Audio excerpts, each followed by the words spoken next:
Shalom. Taking our usual 48 seconds to double check audio balance.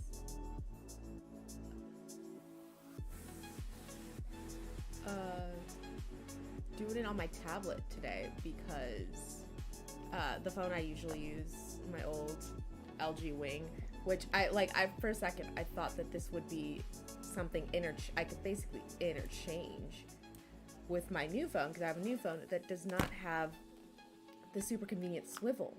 But I realize now that I use that super convenient swivel to monitor my YouTube on my phone and be able to look up all of the Goodreads and all that information that we look up.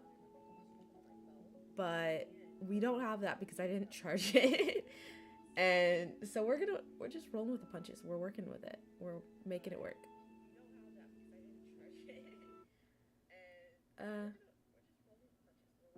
I think we're good.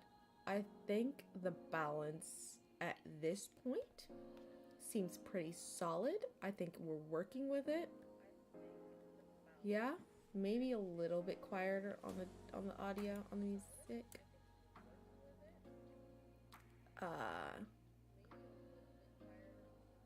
Yeah, I think we just tone down the music just a tish bit more. And then it's wild. You would think that I, in any way, shape, and form, change any of this stuff in between streams, but I don't. But it's always different every single time. And that's what you call magic.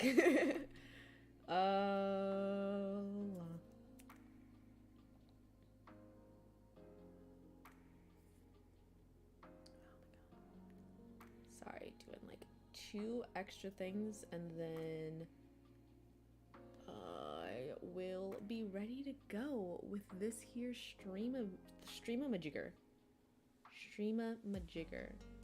Okay. Here we go. Gotta get my earbuds so I can jam out to you. Sorry, I forgot where the camera was. Salutations, friends. My name is Brianna Sukiyama Blonde, otherwise known as No Ordinary Scholar, and welcome to my, as you can see, my best video, or my best books of 2022 stream.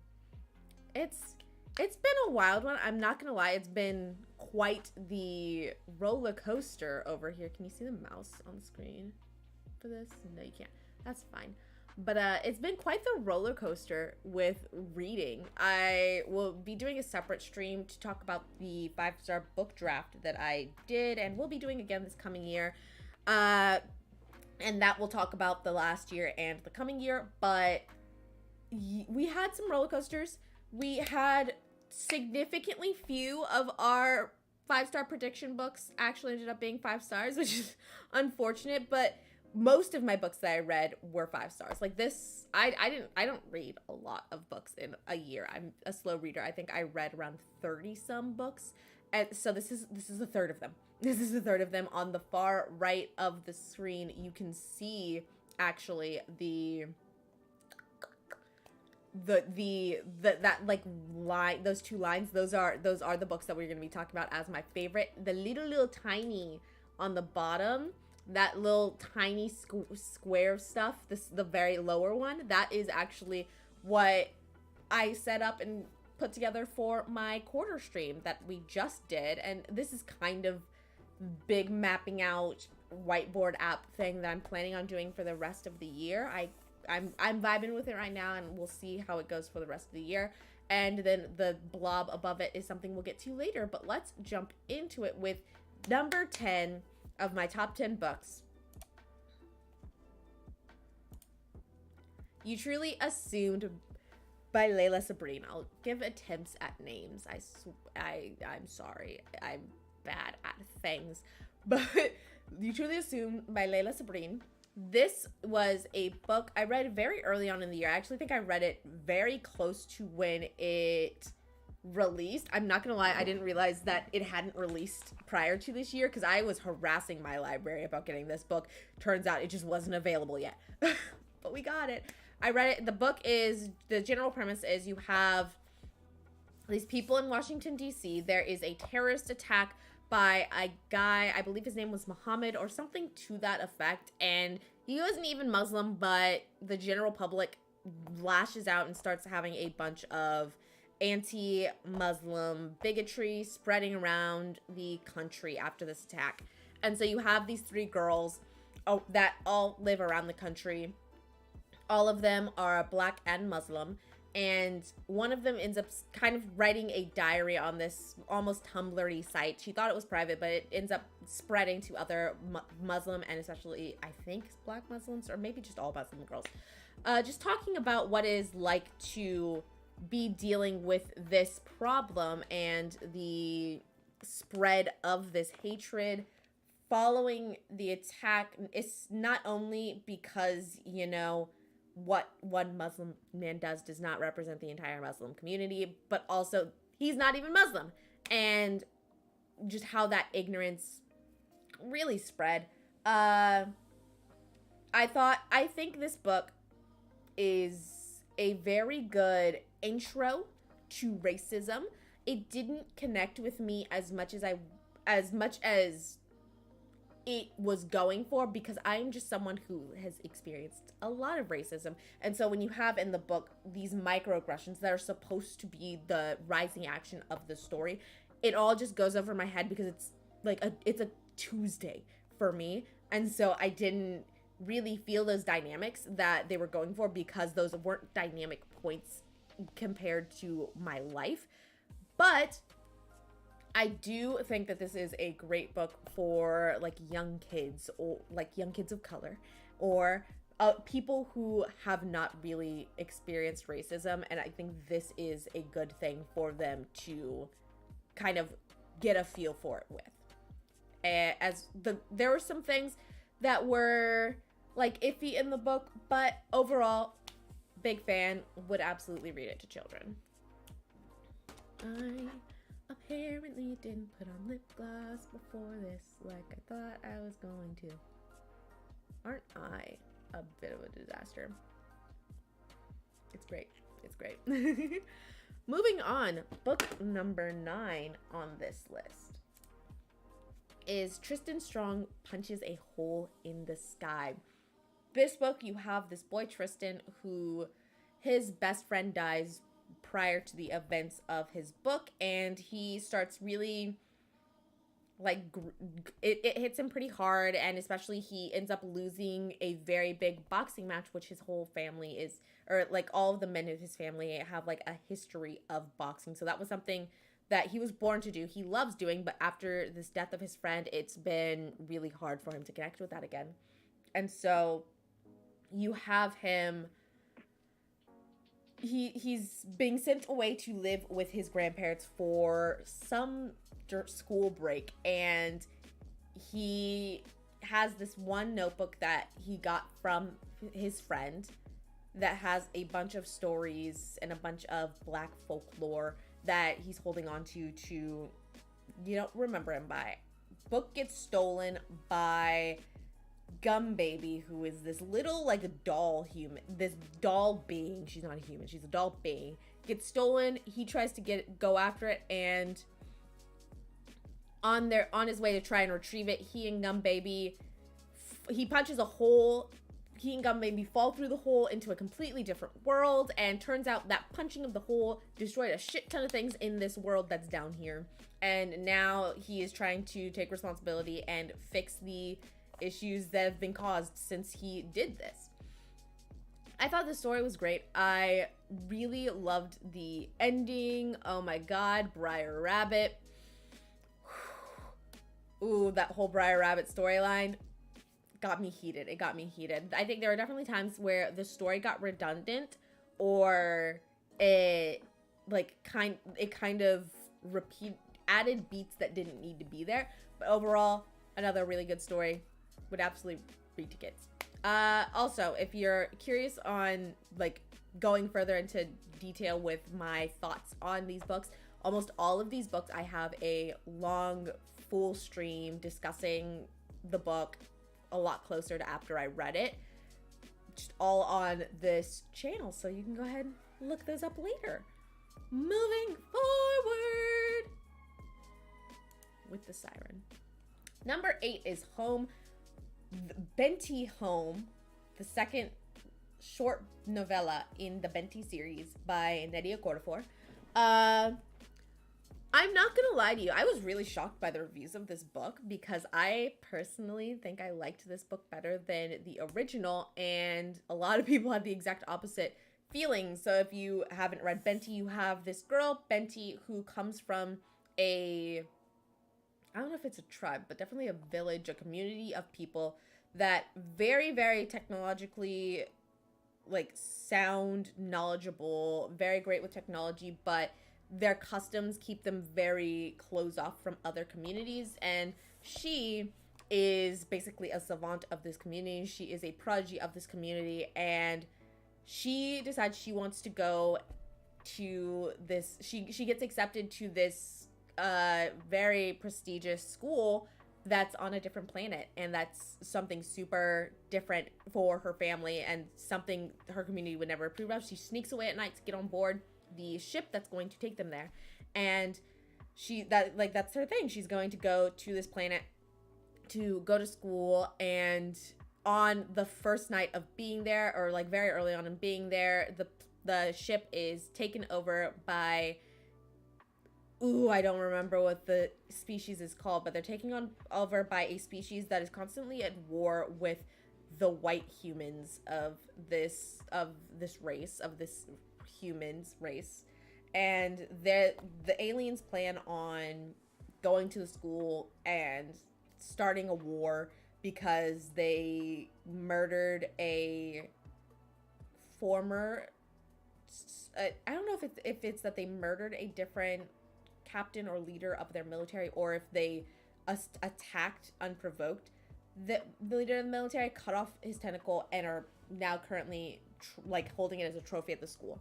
And that's just a high dishonor. Benti has this device that is basically keeping them from killing her, and this mixture of earth that she puts on her skin heals them. So they form a plan to try and talk things out, and they end up being able to talk things out, but in the process, the aliens end up kind of merging their DNA with hers, and now she is part their species. This book takes place after all of that. She goes home. She feels it is time to go home, especially to take a pilgrimage for her, like a rite of passage. And, you're dealing with the fallout of her trying to reintegrate with her old community, especially when they still don't approve of what she's done and expect her to now stay when she plans on going back to school. And on top of that, we find out that there is another ostracized community within the world, that her father comes from this community. And so she is now of being of this community. And I love how they depict prejudice against this other community, especially through the lens of the father, of someone who understands why these people are the way that they are and why they do the things that they do, but because he wants to fit in with the majority, he just kind of blows it off, and he joins in on them shitting on his people. And also, Aku's hilarious. Her alien friend, I don't remember what the species is called, but he's funny. I love him so much. Yeah, Home, Benti, Nydia Cordofor. Next.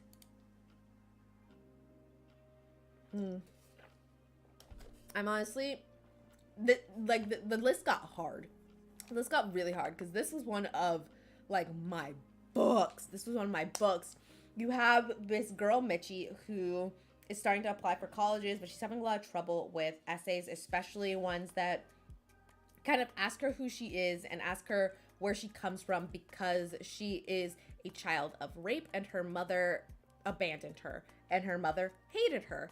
And so she has a lot of personal and identity struggles that she's going through.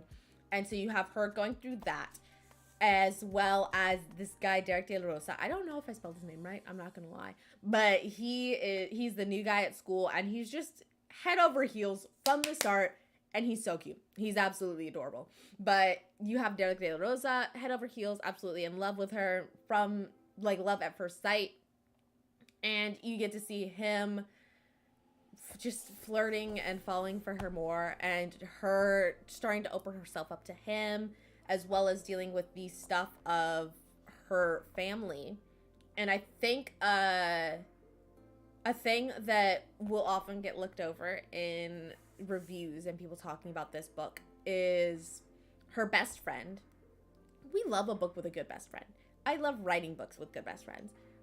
The best friend, JoJo, her birthday gift that she gave Mitchie on Mitchie's birthday had me in tears, had me bawling. I was so unwell. I was not okay. I was ugly crying. Oh my God. But it was so cute. And that is just such a pinnacle of an amazing friendship. And I just loved getting to read that. Like, I wish I could experience reading that for the first time again. Because it was fantastic. It was absolutely amazing to see that friendship alongside the very cute romance. Also, as someone who has shitty family situations, we love seeing some shitty parent rap. Moving on. The Monsters We Defy. This is another... because the last book, Love Times Infinity, I got as an arc. I was a part of the book tour for Love Times Infinity. This was another arc that I got.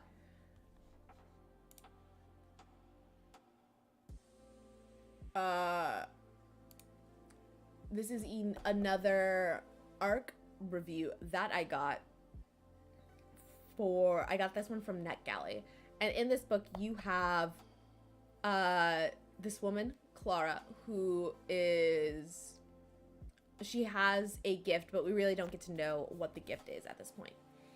And you don't really get to know for most of the book, honestly.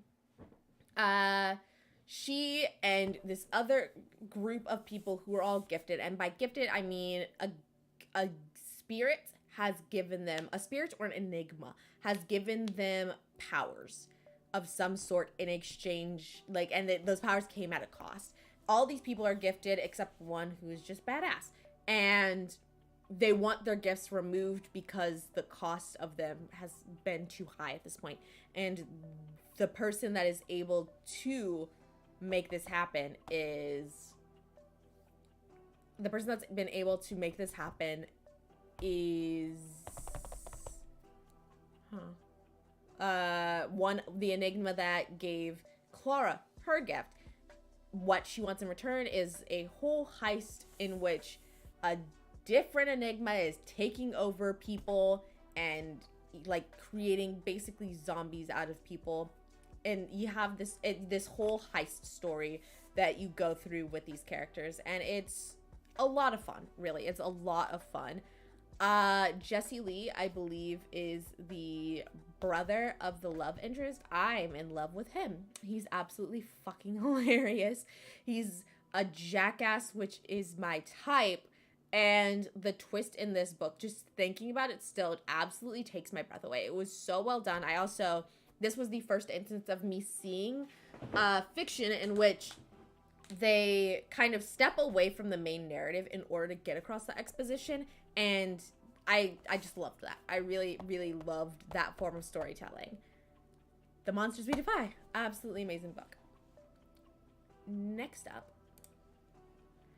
Ace of Spades. Ooh, this was an early read, and it was such a good read. So Ace of Spades, you have these two black kids who go to, I think they're the only black kids at this fucking prep school.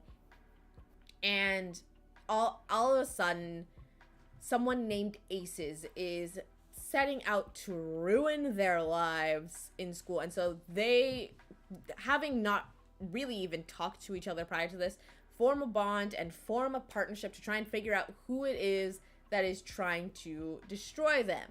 And oh my God, the emotional roller coaster this book had me on, because I was mad.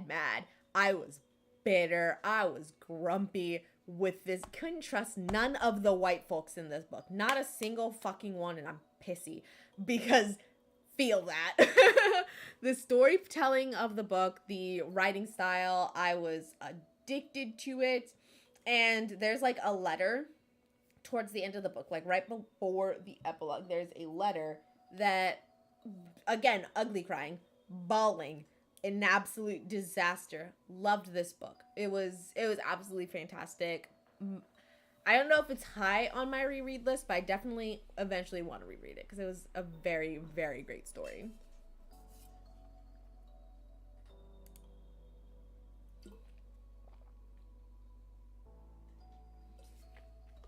Number 4. Again, super surprised this ended up being this low down on the list. But The Final Strife was an absolutely amazing book. Is this like one? No, this isn't one of the. Is it one of the only fantasies I read this year?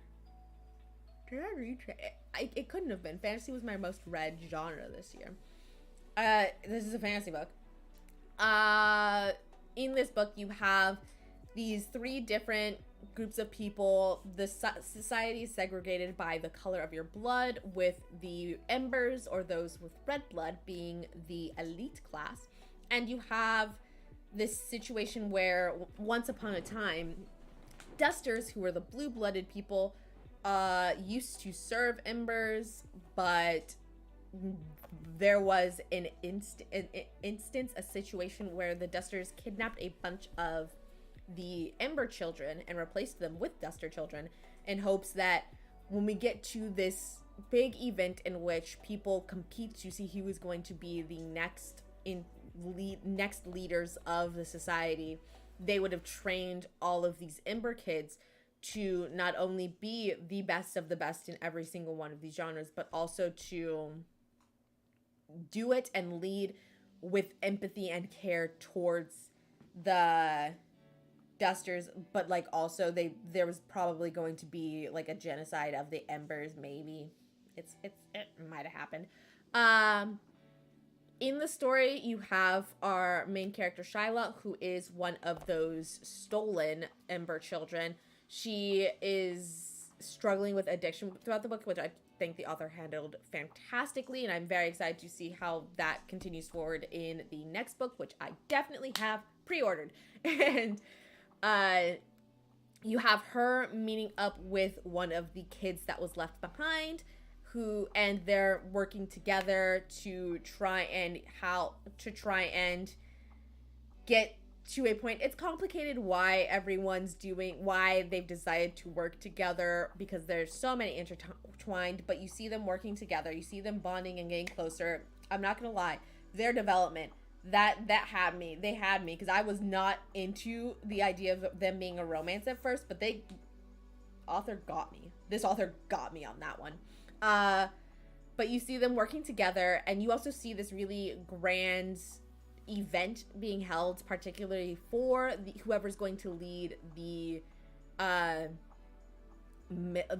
military and policing aspect of the nation, as well as the lore and world building around the story that's happening around them, especially with a character named Hassa, who is of the 3rd class, the Ghostings class, who have clear blood. She is dealing with, and like her storyline tends to show a lot bigger lore aspects of the story and the bigger picture, which is what we're going to be getting into in book 2.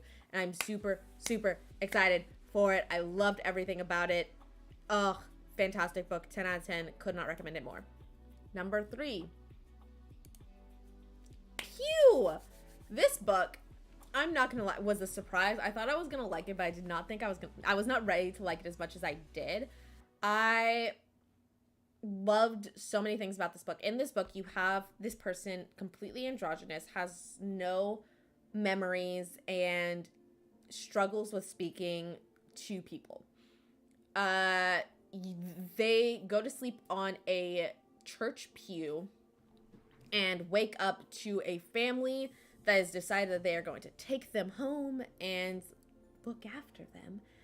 But over time, you see a lot of the cruelty, a lot of the theft of autonomy, and a lot of the possessiveness that comes with white saviorhood like this. And I really appreciate getting to see like and have a voice for not only Pew, but there is a boy who was taken from his country by some more white saviors, and seeing him talk about his loathing for these people and how they've treated him. I loved seeing at how the book talked about and worked with the concept of autonomy, because you have these people take Pew, because Pew isn't speaking. They're completely androgynous, so they don't know what gender Pew is supposed to be, and they take Pew to a doctor purely to have a doctor sexually assault them and find out what genitalia they have. And that they have that, as well as so many other, like, there was an instance where Pew was going outside and they thought Pew was running away, so they started locking Pew up in the attic. I have a video set up that I just need to edit that is going to go into a lot more detail on Pew and the concept of autonomy, especially for someone disabled and with an invisible disability, and how you see that in this book. But overall, fuck those people. Fantastic book. This book left me with such visceral emotions, such strong emotions. I'm so glad I ended up reading it. 10 out of 10. I want to recommend it, but I feel like it's one of those books people just might not understand, and it hurts me. It hurts me. Maybe you need to read the book and watch my review together. Read the book, watch my review, and then watch my my sit down video. All three. That's the assignment. You have to do all three, and it'll be perfect. It'll be great. 10 out of 10. Love this book though. Up next, Clap When You Land. So I'm very upset that my notes that I took on my Kindle deleted for this book. I'm very grumpy about it, actually, because I loved this book. The prose was fantastic. I loved the story and the path of these two girls. The book is, what happens is, you have this man that is living two lives. He has two daughters, one lives with his wife, the other lives with her grandmother because her mother passed. And he's flying between New York and I believe Puerto Rico to spend time with both girls. One day his plane crashes into the sea and he dies. And so you see these girls exploring their grief, but then they eventually find out about each other. And I love seeing the balance between the grief, the betrayal at the whole, your father has a whole other family, and finding that on your own, and the jealousy as well of what the girls get to do to spend time with him. You have one girl who lives in Puerto Rico who isn't wealthy, who is poor and is constantly in a state of danger with some of the men in the area, especially now that her father is gone. She is jealous of the security the other child has. She is jealous that the other child is going to an elite school, though she has been going to a prep school, a very high-end prep school in Puerto Rico. She is jealous of the opportunities the other girl gets to go to school in the United States or in the mainland. Then the other girl is jealous of her getting to connect with this homeland, with this community that she doesn't really have access to, and getting to see their father in, I don't know if he was born there, but I think he probably would have been born there. Yeah. But getting to see him then, I think he was also working quite a bit when he was with his daughter in New York. And so she felt like the other girl got to get a lot more time with him. It's also which girl has which features of his and stuff like that. And I think the mixture of all of those feelings and the way that was written about, and the prose and the writing, and it was all fantastic. I absolutely love this book. I desperately want to read more Elizabeth Acevedo this year. It was good. It was very, very fantastic book. that was number 2. We are going to pause for some honorable mentions. That's the word. Honorable mentions in the form of the nonfiction that I read this year.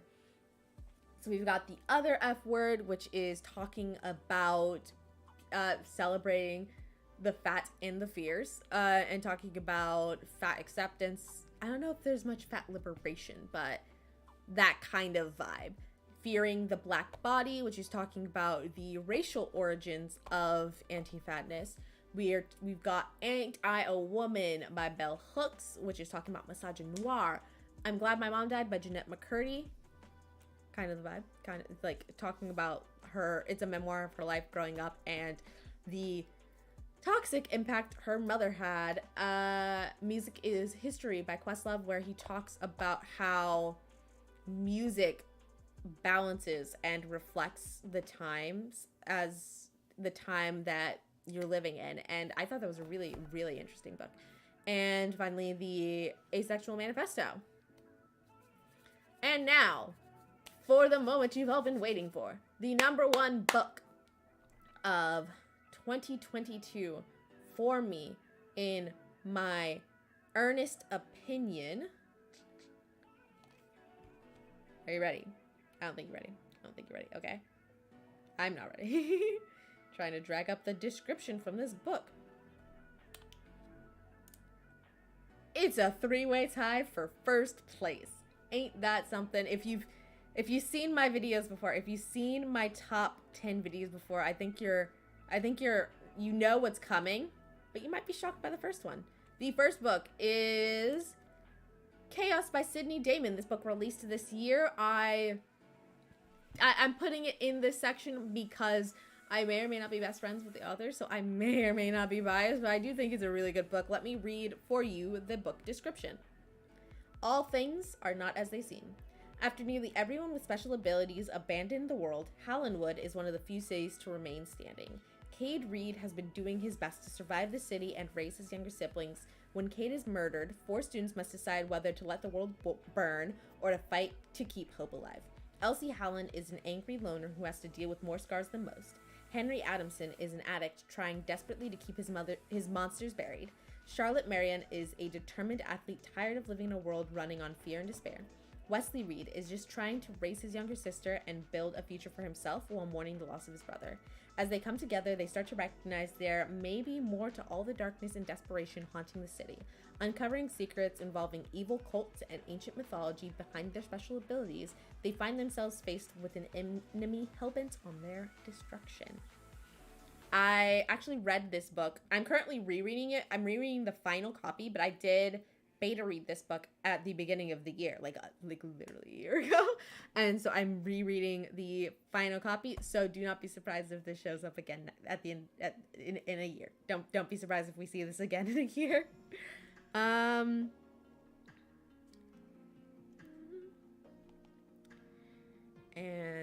next book on the trio, the 3-way tie for best book of the year is The Queen of Thieves, book number 3, Island Affairs by Brianna Bond. Who would have thunk it? Let me go ahead and read that description for you. This book came out towards the beginning of the year. Description. Mutually assured destruction. 3 words that bought the world some time and keeps its leaders constantly on edge. So when Team Delta is assigned to the mission of a lifetime, a potential nuclear incident, the pressure is mounting for this already fractured team. A leader that feels cast into the shadows. A super spy traumatized, seeking comfort in drinking. A smartass just trying to keep his friend alive. Too many emotions, too important a mission. Team Delta might have to save the world today, but when will they save themselves? And now, last but certainly not least, the last book in our 3-way tie for best book of the year. The Queen of Thieves, book number 4, Verdad y Consecuencias by Brianna Bond. Where does that name sounds familiar? Maybe. Let's get into the description. Dallas Ryder used to know who she was, a ridiculously rich girl with more degrees than a high schooler should be capable of, that also has a few years of career crime under her list of extracurriculars. And thanks to the murder of her father and subsequent abandonment by her mother, she's also got New York's forgotten sob story and Greengate Psychiatric Facility's least favorite guest on her list of superlatives. But it was all fine because the only family she thought she needed, she found in her lifelong best friend.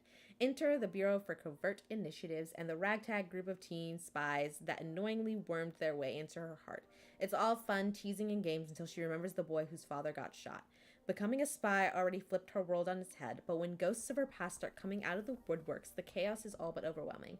Dallas Ryder used to know exactly who she was, but now, more than a few people, herself included, are terrified of who she'll become.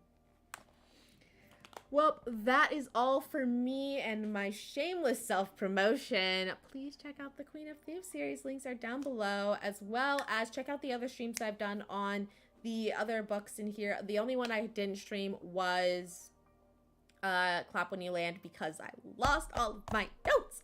But otherwise, check everything out. Subscribe to the channel. Hit the like button if you like it. And that's all I got for you right now. Thanks for watching, and until next time, valedictions, friends.